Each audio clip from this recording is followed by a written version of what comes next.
Presentamos Reflexionando para Crecer. En esta ocasión estaremos reflexionando sobre el tema: a la vista de Dios es la intención la que importa. ¿Qué es la intención del corazón? La intención del corazón es el fin, propósitos u objetivos que se persigue al ejecutar una determinada acción. Tal vez el principio más importante que debe conocer el ser humano es el hecho de que Dios escudriña el corazón del hombre, como nos dice Jeremías capítulo 17, versículos 9 y 10. Más engañoso que todo es el corazón, y sin remedio, ¿quién lo comprenderá? Yo, el Señor, escudriño el corazón, pruebo los pensamientos para dar a cada uno según sus caminos, según el fruto de sus obras. Fin de la cita. Debe saberse también que a cada uno Dios lo mide según sean las intenciones ocultas que internamente le estén motivando en su accionar. La falta de comprensión de este principio es lo que lleva a muchos a comportarse de forma que, aunque los hechos parezcan mostrar buenas intenciones, en lo oculto están desaprobados por Dios. Observe lo que nos dice Romanos capítulo 2, versículos 14 al 16.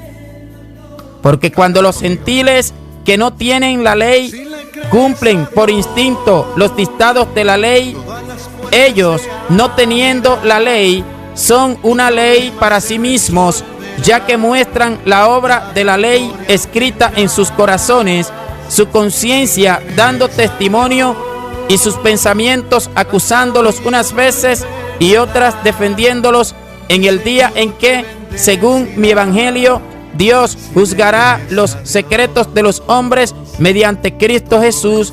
Fin de la cita. También en 1 de Corintios capítulo 4 versículo 5 leemos: por tanto, no juzguéis antes de tiempo, sino esperad hasta que el Señor venga, el cual sacará a la luz las cosas ocultas en las tinieblas y también pondrá de manifiesto los designios de los corazones, y entonces cada uno recibirá su alabanza de parte de Dios.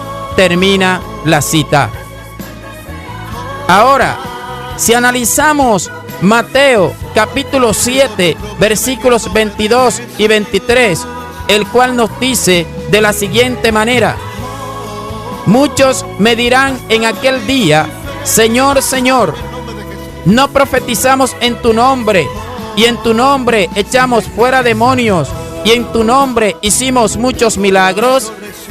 Y entonces les declararé: jamás os conocí, apartaos de mí, los que practicáis la iniquidad.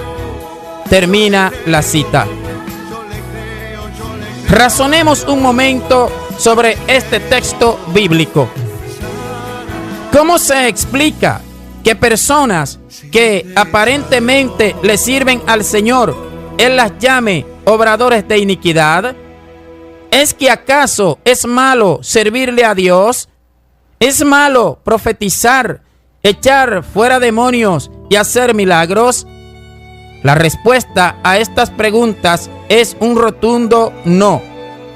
Sin embargo, cuando las intenciones del corazón están corrompidas, el ser humano queda desaprobado por Dios, a pesar de que las acciones en sí mismas sean buenas.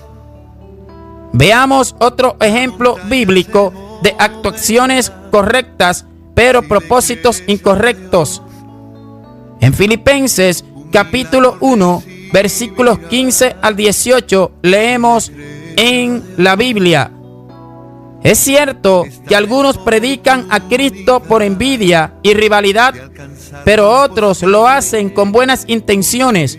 Estos últimos lo hacen por amor, pues saben que he sido puesto para la defensa del Evangelio. Aquellos predican a Cristo por ambición personal y no por motivos puros, creyendo que así van a aumentar las angustias que sufro en mi prisión. ¿Qué importa?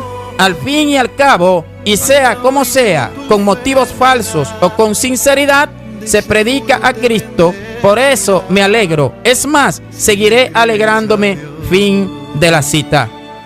Qué interesante, este texto bíblico nos dice que habían dos grupos de personas que estaban predicando el Evangelio, que estaban predicando a Jesucristo de Nazaret. Pero había un grupo que lo hacía con amor, es decir, con buenas intenciones, y este grupo era aprobado por Dios. Pero había otro grupo que lo hacía por envidia, es decir, que en este caso estaban actuando propósitos incorrectos en su corazón. Por lo tanto, a pesar de que las acciones eran las mismas en ambos grupos, un grupo estaba aprobado por Dios y el otro no. Delante de Dios, lo que nos aprueba o desaprueba no es lo que hagamos en sí, sino las intenciones internas que tengamos al hacer una cosa u otra. Dios también cumple sus propósitos aun cuando las intenciones no sean sinceras. En este punto hay numerosos ejemplos bíblicos que comprueban esta verdad, pero nos basta por ahora analizar el caso de Judas Iscariote, contado entre los discípulos de Jesús. Veamos el texto siguiente. Mateo capítulo 26, versículos 21 y 23 al 25. Y mientras comían, dijo: en verdad os digo que uno de vosotros me entregará. Respondiendo él, dijo: el que metió la mano conmigo en el plato, ese me entregará. El Hijo del Hombre se va según está escrito de él, pero ay de aquel hombre por quien el Hijo del Hombre es entregado. Mejor le fuera a ese hombre no haber nacido. Y respondiendo Judas, el que le iba a entregar, dijo: ¿acaso soy yo, Rabí? Y él le dijo: tú lo has dicho. Fin de la cita. Todos sabemos que Jesucristo iba a morir. Ya estaba predeterminado así. De modo que el hecho de que Judas lo haya entregado no es lo que lo condena, sino la intención con la que lo hizo. Es decir, Judas no entregó a Jesús porque sabía que era la voluntad de Dios que Jesús muriera, y que por lo tanto Judas quería contribuir con ese propósito de Dios. La Biblia dice que Judas era hijo de perdición y además era ladrón. Leamos Juan capítulo 17, versículo 12. Cuando estaba con ellos, los guardaba en tu nombre, el nombre que me diste, y los guardé, y ninguno se perdió, excepto el hijo de perdición, para que la escritura se cumpliera. También en Juan capítulo 12, versículos 4 al 6, leemos: y Judas Iscariote, uno de sus discípulos, el que le iba a entregar, dijo: ¿por qué no se vendió este perfume por 300 denarios y se dio a los pobres? Pero dijo esto no porque se preocupara por los pobres, sino porque era un ladrón, y como tenía la bolsa del dinero, sustraía de lo que se echaba en ella. Fin de la cita. Un momento, ¿cómo es que entre los discípulos del Maestro se permitía a uno que era ladrón? Porque él sería el instrumento que Dios usaría para que entregara a Jesús en manos de los principales y sacerdotes para ser crucificado. Ya hemos dicho que Jesús vino a morir para salvar la raza humana. Entonces, A pesar de ser Judas Iscariote, la persona por medio de quien Dios cumplió su voluntad de entregar a su Hijo Jesús en manos de pecadores, Judas es culpable porque sus intenciones eran malas. El faraón egipcio de los tiempos de Moisés es otro caso en el que Dios escoge una persona perversa para cumplir su propósito. Veamos Éxodo capítulo 7, versículos 3 al 6. Yo voy a endurecer el corazón del faraón, y aunque haré muchas señales milagrosas y prodigios en Egipto, él no les hará caso. Entonces descargaré mi poder sobre Egipto, con grandes actos de justicia sacaré de allí a los escuadrones de mi pueblo, los israelitas. Y cuando yo despliegue mi poder contra Egipto y saque de allí a los israelitas, sabrán los egipcios que yo soy el Señor. Moisés y Aarón cumplieron al pie de la letra las órdenes del Señor. Termina la cita. Veamos además Éxodo capítulo 10, versículos 1 y 2. El Señor le dijo a Moisés: ve a hablar con el faraón. En realidad, soy yo quien ha endurecido su corazón y el de sus funcionarios para realizar entre ellos mis señales milagrosas.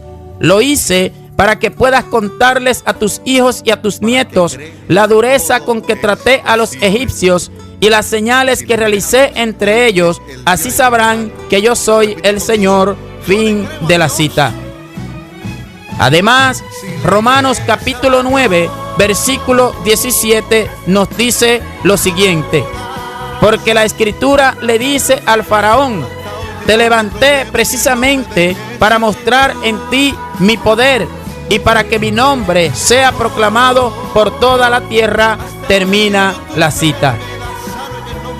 En resumen, hacemos bien si reflexionamos sobre el hecho de que nuestro corazón está totalmente descubierto ante Dios y que no podemos engañarlo ni burlarnos de Él, aun cuando estemos desempeñando alguna labor dentro del cuerpo de Cristo. Nosotros, pues, debemos procurar actuar según propósitos puros dentro de nuestros corazones, porque si no lo hacemos así, no recibiremos la aprobación de Dios, sin importar lo que hagamos dentro de su obra o fuera de ella. Porque ante los ojos de Dios, lo que importa no son las acciones en sí mismas, sino los propósitos, motivos o intenciones internas con las cuales nosotros llevemos a cabo tales acciones. Dios les bendiga, Dios les guarde, y este ha sido un momento para reflexionar.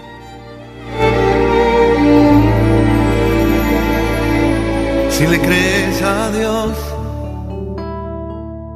la montaña se moverá. Versículos 9 y 10. Más engañoso que todo es el corazón, y sin remedio, ¿quién lo comprenderá?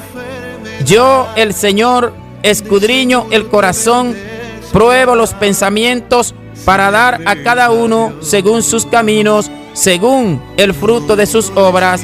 Fin de la cita. Debe saberse también que a cada uno Dios lo mide según sean las intenciones ocultas que internamente le estén motivando en su accionar. La falta de comprensión de este principio es lo que lleva a muchos a comportarse de forma que, aunque los hechos parezcan mostrar buenas intenciones, en lo oculto están desaprobados por Dios. Observe lo que nos dice Romanos capítulo 2, versículos 14 al 16.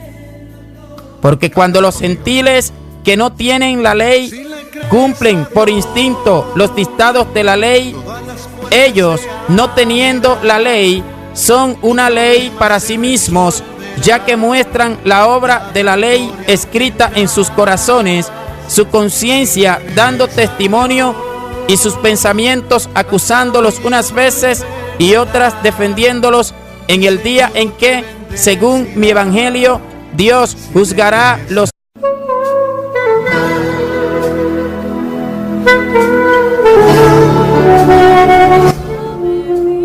presentamos Reflexionando para Crecer. En esta ocasión estaremos reflexionando sobre el tema: a la vista de Dios es la intención la que importa. ¿Qué es la intención del corazón?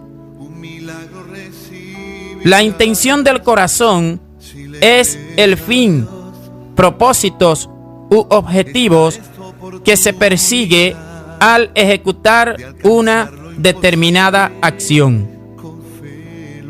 Tal vez el principio más importante que debe conocer el ser humano es el hecho de que Dios escudriña el corazón del hombre, como nos dice Jeremías capítulo 17,